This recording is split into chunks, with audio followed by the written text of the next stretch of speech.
The Texas sun was merciless, an unrelenting fire in the sky that scorched the dirt and silenced even the wind. At the edge of a desolate lot, a gnarled mesquite tree stood like an execution post. Beneath it, 3 German shepherd puppies writhed ropes, biting into their necks, their small bodies trembling with dehydration and fear. One had already gone still, tongue hanging out chest, barely rising. The largest, his coat ink black and his eyes glassy but watchful, let out a pitiful growl. 7-year-old Sarah Miller stood frozen, the sound of her own hearing aid whistling in her ears. Her thin chest rose and fell with panic. "They're just babies," she whispered. Her hands, too small for such responsibility, reached into her pocket for the knife her father had given her before he died in Afghanistan. She wasn't supposed to use it alone, but there were no adults here, just suffering. She sawed at the ropes, tears mixing with sweat, mumbling comfort through cracked lips. One by one, they were freed. The puppies collapsed in her lap, hot and limp, but alive. She didn't know how she'd get them home, but she knew one thing with every fiber of her being: they weren't going to die today. The old wagon she found behind the Hendersons' yard creaked in protest as she pulled it across gravel and dry weeds. The puppies barely stirred, the heat still pressing down like judgment. Sarah whispered to them, like her dad used to whisper to her, during ear infections, low, steady calming. "You're safe now. I promise." The wagon bumped through a narrow hole in her backyard fence. She wrestled each puppy through one by one, her small arms aching. Her father's old shed untouched since his funeral became their sanctuary. She laid down her own comforter smuggled from her bed and whispered into the black one's ear as he closed his eyes. "Nobody will ever hurt you again." But as the door clicked shut behind her, she didn't know the world was already shifting, a storm unseen, but gathering. And in that moment of stolen mercy, the little girl had made a silent vow that would cost more than she could imagine. That night, under a sky dimmed by city glow, Sarah crept back outside with half a peanut butter sandwich and a few scraps of cold chicken. She knelt beside the makeshift nest of blankets, flashlight gripped between her knees, and fed each puppy by hand. The brown one, skittish but eager, licked every crumb from her fingers. The smallest, the one with the white patch on her chest, barely moved her shallow breathing, the only sign she still clung to life. Sarah named them Axel for the black one whose eyes seemed too knowing, Luna for the pale mark that shimmered like moonlight on the little girl, and Rusty for the wild coppery energy in the brown pup. They weren't just puppies, they were family now. Souls tethered to hers, in a way she didn't understand, but couldn't ignore. Water was harder. She used her Avenger's cup, refilling it again and again. Most spilled, but they drank enough to wet their parched mouths. Her father's first aid kit tucked high on a shelf held ointment and gauze. She cleaned their wounds with trembling fingers, whispering apologies when they whimpered. Axel's scar, an old clean line along his ear, burned in her mind. Someone had hurt him before. She couldn't let it happen again. When she snuck back into the house, she scrubbed her hands raw in the bathroom sink, terrified her mother would smell secrets on her skin. Her heart thundered with each creak of the floorboards. But midnight came, and her mother's car pulled in, and no questions were asked. The next morning, Sarah rose before the sun. She wore yesterday's clothes and tiptoed across the dew-soaked yard, arms full of cereal and milk. Inside the shed, Rusty was already up, tumbling clumsily over a box. Luna slept curled against Axel, whose eyes met hers, as if he'd never stopped watching. "You have to be quiet," she told them, crouching down to whisper. "If Mom hears you, we're all in trouble." Outside, the world went on unaware that a war had started in Sarah's heart between silence and love, between fear and the promise she had made beneath a dying sun. School felt like a different planet. Sarah sat in her usual seat, her hearing aid catching every scrape of chair legs and whispered giggle. But her mind was back in the shed, with Axel's quiet gaze, Luna's fragile frame, and Rusty's wild tail thumps. By recess, she'd made a plan. She would buy real dog food with her birthday money. 27 crumpled dollars inside a unicorn bank. After school, she pedaled her bike to Wilson's general store. The old man raised an eyebrow when she ordered puppy chow, standing on tiptoe to reach the counter. "Your mama get a dog?" he asked. Sarah nodded. A small one, she lied, her voice barely above a whisper. He rang up the food without pressing further. Each day after that became a rhythm. Dawn feedings, lunchtime check-ins, and evenings curled up in the shed, reading aloud from Charlotte's Web by flashlight. Rusty would wiggle excitedly when she walked in. Luna would raise her head just enough, and Axel would sit like a sentinel, his ears twitching at every noise beyond the walls. Sometimes the smallest creatures are the bravest. She read one night, brushing a straw from Axel's ear. He watched her math homework with unnerving focus, tilting his head when she got an answer wrong. "Too smart," she told him, scratching that one spot behind his ear. Dad always said German Shepherds were the smartest dogs in the world. She showed them her father's picture, a proud man in dusty fatigues standing beside a military dog. "That's my dad," she whispered. "He saved people." The puppies crowded closer as if sensing the sacredness of the moment, but by the 6th day, cracks began to form. Their voices grew stronger yips and playful barks that could no longer be mistaken for silence. And when Sarah slipped into the shed after school, 2 faces were watching from across the fence.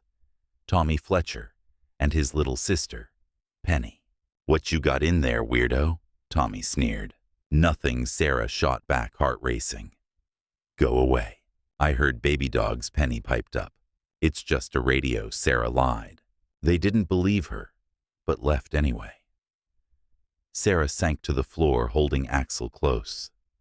"Tomorrow," she whispered into his fur. "I'll tell Mom tomorrow."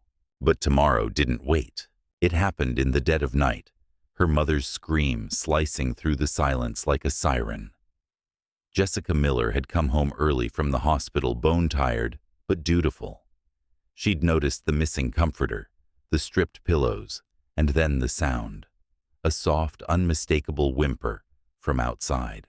Sarah woke to the shed door flying open, her mother's shadow framed in the porch light. Sarah Jean Miller. "What in God's name?" The words dissolved into silence when Jessica saw the scene. Her daughter curled in sleep around 3 German Shepherd puppies, blankets tucked around them like sacred wrappings, notebooks scattered across the floor, filled with 7-year-old scrawl feeding charts, weight logs, tiny training notes. "I can explain," Sarah said, tears welling. "They were going to die. Someone tied them to a tree and left them." Jessica's nurse instincts kicked in. She knelt beside the smallest pup, Luna, her fingers moving with practiced care. "How long have they been here?" 6 days. "Sarah, we can't." But Luna's weak tongue flicked against her hand. Jessica's voice caught. She looked away. "We'll talk about this in the morning. Bring them inside. It's too hot out here." That night, the puppies slept in the kitchen inside a pen, fashioned from an old baby gate. Sarah lay on the floor beside them, one hand resting protectively on Axel's side. Her mother paced in the next room, phone clutched tight, staring at the eviction notice taped to the fridge. The next morning, breakfast was quiet. The smell of coffee hung between them, like a question no one wanted to ask. "I'll call animal control," Jessica said finally, her tone gentle but firm. "They'll kill them," Sarah whispered. "Please, Mom. Just until we find them homes." Jessica sighed. Honey, we can barely afford to feed ourselves. I'll use my lunch money. I'll do chores. I'll do everything. These aren't small dogs. They'll grow to 80 pounds each. Sarah's voice cracked. Dad would have saved them. That landed like a stone. Jessica flinched. The silence grew thick. Then she looked at the calendar. 2 weeks until the eviction deadline. 2 weeks, she said softly. You take full responsibility. And we try to find them homes. Sarah launched into her mother's arms. Thank you. Thank you. But outside, a black car crept down the street, its driver watching with cold, calculating eyes. The knock came at dusk, 3 sharp raps that didn't sound like a neighbor or a friend.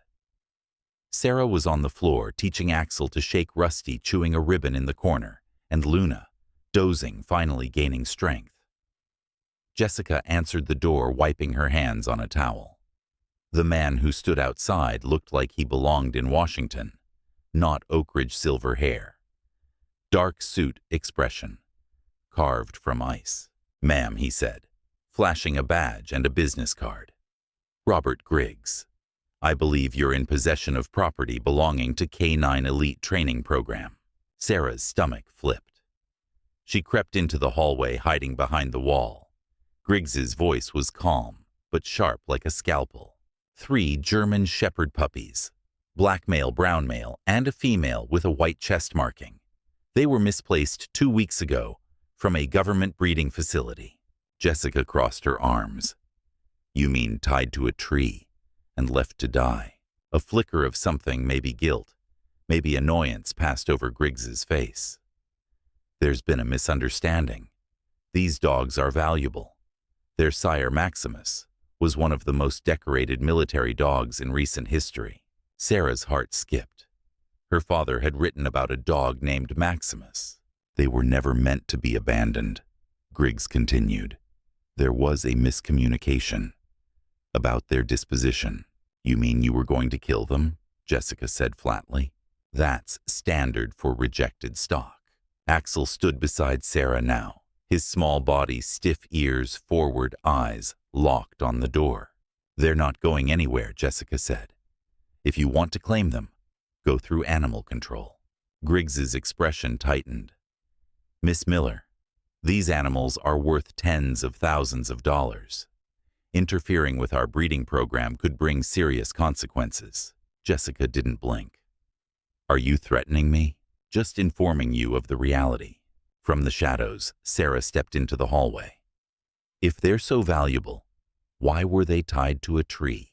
Griggs turned, taking in the girl and the black puppy, who now stood in front of her tail, stiff body, rigid guarding. Griggs's voice dropped. Look at that. Already bonding with the alpha. Sarah didn't move. You were going to kill them. Jessica stepped between them. We're done here. Come back with paperwork.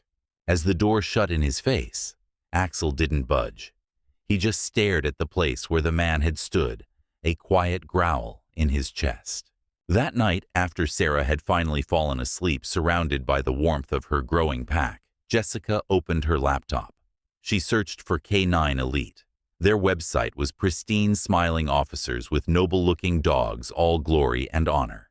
But buried beneath layers of curated images, she found threads of something darker. Forum posts, alleging cruel training regimens, unusually high, washout rates dogs that simply vanished. Connor Slate. His name kept appearing, lean-faced, hard-eyed. The man behind the breeding facility. Neighbors complained about noise, about smell, about disposal practices.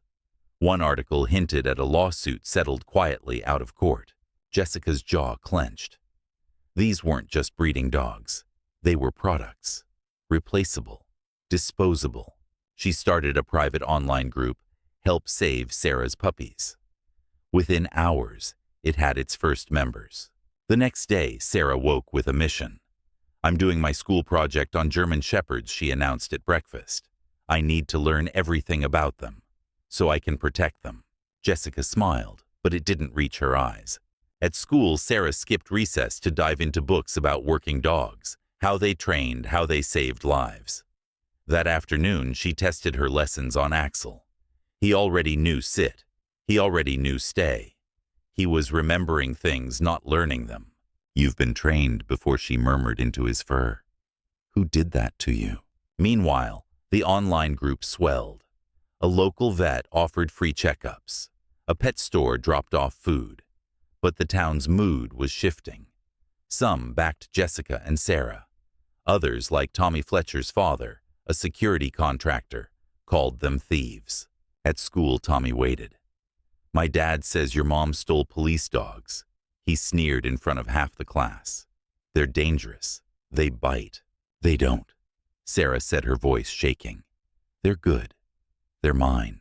By the time she got home, the rumors had grown teeth.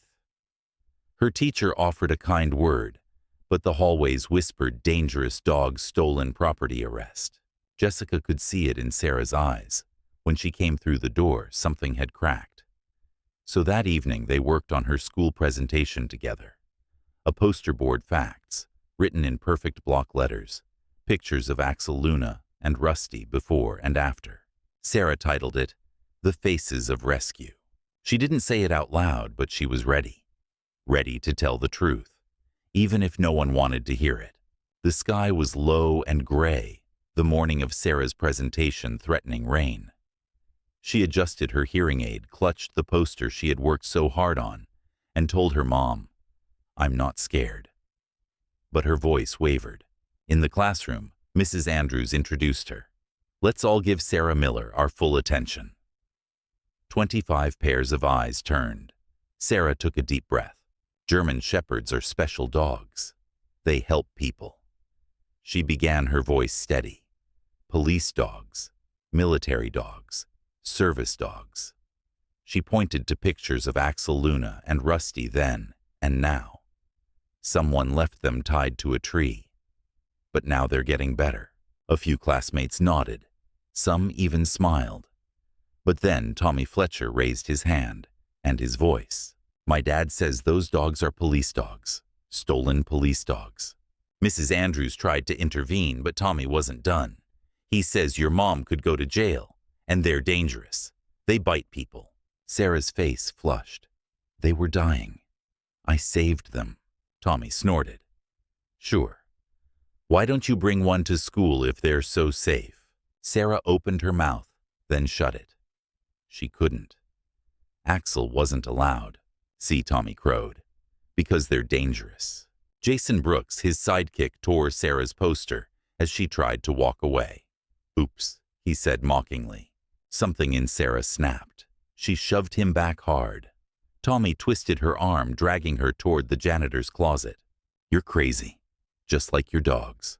The door slammed shut. A chair wedged outside. Darkness fell. Sarah screamed. She pounded on the door. Her hearing aid squealed with feedback. The closet smelled of bleach and mildew. She sank to the floor, curled in a ball, and sobbed. "I wish you were here, Axel," she whispered. "You'd protect me." 40 minutes passed before Mrs. Bennett, the librarian, found her. Sarah refused to name names. "I just want to go home." Jessica arrived minutes later. Sarah collapsed into her arms. "They hate me," she cried. "They hate the puppies." That evening, Sarah lay on the couch, all 3 dogs curled around her, like shields. "You're not dangerous," she whispered. "You're heroes." In the background, the phone rang again. Another reporter. Their story had leaked. Headlines exploded online. Local girl rescues abandoned police dogs. K9 elite demands return of breeding stock. The battle had gone public. Later that night, Jessica sat at the kitchen table staring at a vet report while the house slept. Dr. Winslow's handwriting was precise, but grave. The puppies were recovering well, except Luna. Her blood work was off. Anemia that wasn't resolving. Jessica marked the results with a trembling hand. It could be nothing, or it could be everything. From Sarah's room came a soft cry. "Don't take them, please." Jessica rushed in. Axel sat alert at the foot of the bed, his eyes locked on her. She stroked Sarah's hair until the girl quieted. Axel didn't relax until Jessica left. By morning, Luna wouldn't eat. Her gums were pale, her breathing shallow. When Jessica touched her belly, the puppy yelped in pain. "Get your shoes," Jessica said. "We're going to the vet." Dr. Winslow's face turned grim the moment he saw Luna.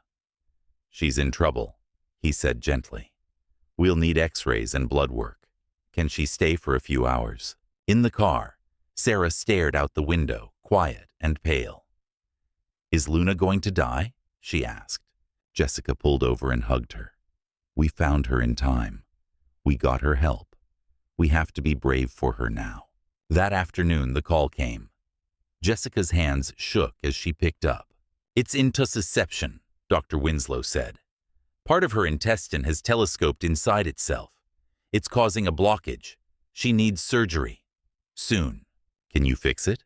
Sarah asked, her voice tiny but fierce. "Yes," he replied, "but she'll need special care. And it's not cheap." Jessica felt her stomach twist. "How much?" $2,000. Maybe more. She closed her eyes. The eviction notice, the legal bills, Sarah's medication. "I can't let my daughter lose that puppy," she whispered. Dr. Winslow paused. "There's a hardship fund. I can apply it. We'll work something out." Jessica nearly cried. "Thank you. We'll pay, I swear. Every cent." Back home, Sarah knelt beside Axel and Rusty. "Luna's going to be okay," she said firmly, as if saying it made it real. "She just has to get her tummy fixed." That night, Jessica noticed Sarah moving stiffly. A bruise ringed her wrist. "Why didn't you tell me?" Sarah shrugged. "It doesn't matter. Luna matters." Jessica reached her limit. "This stops now," she said. "Tomorrow I'm calling the school and the sheriff. No one threatens my daughter or her puppies." Later, after Sarah slept, Jessica posted Luna's story to her support group. She added a link, "Help Save Luna." Donations began trickling in almost immediately.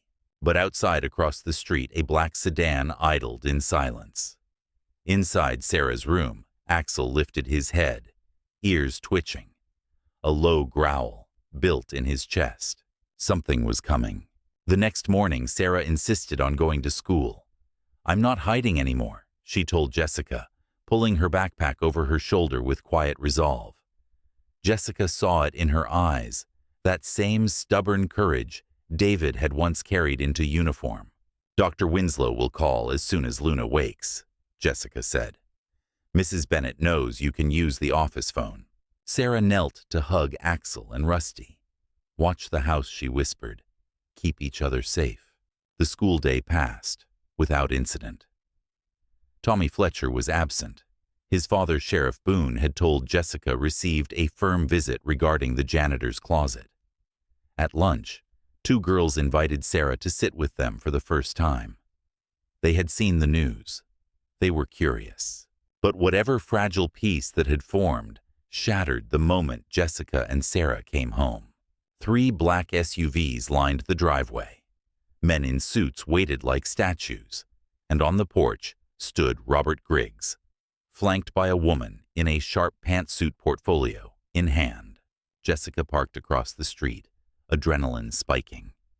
"Stay in the car, Sarah." Axel growled softly. Rusty barked once, uneasy. Jessica stepped out, keys clutched like claws between her knuckles.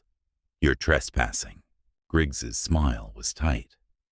"This is Diane Mercer, K9 Elite's legal counsel. We have the documentation you requested."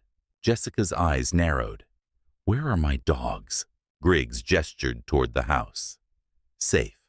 Our handler is preparing them for transport." Jessica's blood ran cold. "You broke into my home. Emergency court order." Mercer replied, holding out a document. "Ex parte. Immediate retrieval rights granted due to value and welfare concerns." In the car, Sarah's breath caught. She saw a man exit her home, carrying a crate. Rusty's frantic bark echoed from within. She couldn't wait. The door slammed open. Sarah ran. Rusty, Axel. The man carrying the crate, startled, nearly dropped it. "Where's Axel?" Sarah cried. "What did you do to him?" "Step back," young Lady Griggs warned. Then, crashing, shouting, a door bursting open. A blur of black fur streaked down the porch. Axel. He placed himself between Sarah and Griggs, growling low and constant. Oversized paws, planted tail-stiff teeth, bared. "He's protecting me," Sarah said, one hand on his back. "Like he's supposed to." Another man stumbled from the house, blood dripping from a bite on his wrist. "That's assault with a dangerous animal," Mercer snapped. Jessica rushed forward. "You broke into my house. You hurt my daughter's dog. If anyone's filing charges, it's us." And then sirens. A patrol car rolled in, silent but blazing red and blue. Sheriff Boone stepped out, calm as stone. "Seems I arrived right on time." Sheriff Boone took the legal document, reading it slowly, his weathered face unreadable. Then he folded it neatly and handed it back. "This is from Delaware County. We're in Oak Ridge. Wrong jurisdiction." The lawyer blinked. "There must be a mistake." "No mistake," Boone said. "Just sloppy paperwork."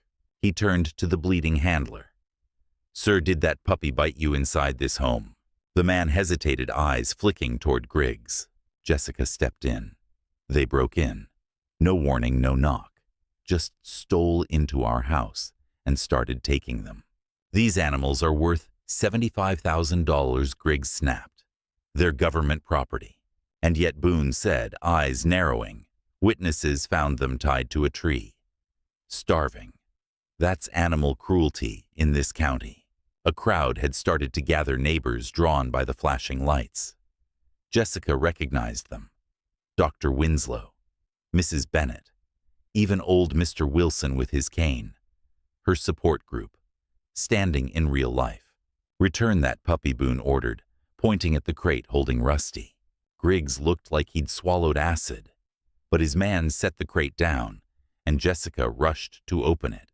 Rusty bounded out like a bullet tail, wagging, leaping into Sarah's arms. Axel barked once as if in victory. "This isn't over," Griggs growled. "Connor Slate will hear of this interference." At that name, Boone's eyes darkened. "I'm counting on it. Now, unless you want trespassing and breaking and entering charges, I suggest you all get back in your shiny SUVs and drive away." One by one, they retreated. The vehicles pulled off slowly, like shadows melting into the road. Sarah knelt between her puppy's arms, thrown around both of them. "They're not taking you," she whispered fiercely. "Never." Inside the house, signs of intrusion were everywhere. Drawers open, a broken lamp, the back door forced. Boone stood in the kitchen with them now, his tone softer. "Sarah," he said, "can you tell me exactly how you found those puppies?" "Everything." She told him about the ropes, the sun, the stillness of Luna's body. Her hands shook as she spoke. "They were going to die," she finished simply. "I couldn't leave them." Boone nodded, lips a tight line. "You haven't heard from anyone?" "Until Griggs." Jessica shook her head. "Not a soul." "I'm worried for your safety," Boone said. "Griggs and Slate people like them don't back down. You should stay somewhere else for a few days. Somewhere quiet." Jessica wrapped an arm around Sarah. "We'll go," she said. She didn't add what they were both thinking. "If we have to run to protect them, we will." That night, the phone rang non-stop. Supporters, reporters, strangers who'd seen the footage of the standoff. But Jessica waited for just one call. Finally, it came. "Luna made it through surgery," Dr. Winslow said gently. "She's stable, weak but resting well. With luck, she'll come home in a few days." Sarah's shoulders sagged with relief. "Can we visit her tomorrow?" "She'd like that," the vet said. Later, as Sarah prepared for bed, Axel and Rusty glued themselves to her sides, unwilling to be apart for even a minute. Jessica stayed up monitoring the support group. Someone had posted the confrontation with K9 Elite, Axel's growl, the bleeding handler, Sheriff Boone's takedown of the court order. It spread fast. Donations surged on the Help Save Luna page. Offers came in pro bono legal help, dog foster homes, even offers to rehome the puppies if needed. But the tone had shifted from pity to outrage. Jessica barely slept. At dawn, Sarah woke with her jaw set. "I want to go to school." Jessica hesitated. "You sure?" Sarah nodded. "I won't let them scare me anymore." At school, whispers swirled, but they carried a different weight now. Curiosity, not cruelty. Tommy Fletcher wasn't there. His father, after a visit from the sheriff, had withdrawn from the noise. That afternoon, Jessica and Sarah drove to the vet's clinic. Luna lay wrapped in a blanket, an IV in her leg, eyes fluttering open when Sarah's voice broke through the hush. "Hey, baby girl," Sarah whispered, pressing her cheek to Luna's. "I missed you." Luna gave a weak wag of her tail. Back home, Jessica started packing essentials just in case. Sheriff Boone had arranged a safe place outside town, a nurse friend with a spare guest house. But that evening, something unexpected happened.